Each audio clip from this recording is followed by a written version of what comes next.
पुण्यामध्ये ट्रक आणि दुचाकीचा भीषण अपघात झालाय। या अपघातामध्ये दुचाकी चालवणाऱ्या महिलेचा मृत्यू झालेला आहे।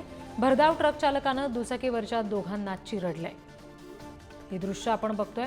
पुण्यातल्या गंगाधाम चौकातली ही अत्यंत धक्कादायक घटना आहे। अपघाताची ही दृश्य तुम्हाला विचलित करू शकतात।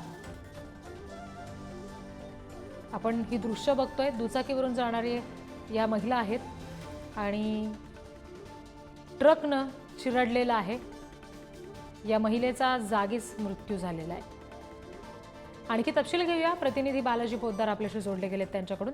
बालाजी, नेमकं काय घडलं होतं या अपघाताच्या वेळेला आणि दुसऱ्या प्रवाशाचा यामध्ये जीव वाचलेला आहे असं एकंदरीत दृश्यावरून तरी दिसतंय। या चौकात जे आहे ते नेहमीच असे अपघात होत आहेत आणि त्यामुळे ही काळजी करणारी घटना आहे। पुण्यातल्या गंगाधाम चौकामध्ये जो भरधाव वेगाने ट्रक आला, त्या ट्रकने या टू व्हीलरवाल्या महिलेला उडवलं आणि तिचा जागीच मृत्यू झालेला आहे। आता पोलीस घटनास्थळी दाखल झालेले आहेत। यामध्ये आणखी कुणालाही अटक केलेली नाही। मात्र सातत्याने शहरात अशा घटना घडतात भयंकर आणि पुणेकरांना आपला जीव गमवावा लागतो। त्यामुळे या ज्या अवजड वाहन आहेत त्यांच्यावरती शहरात काही बंदी घालण्याचा प्रस्ताव होता, मात्र तोही बारगळला।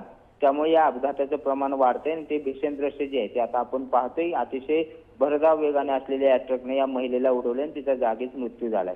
विद्दी जी निश्चित।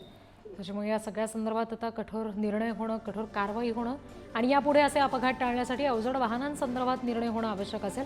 धन्यवाद दिलेल्या तपशिलांसाठी बालाजी।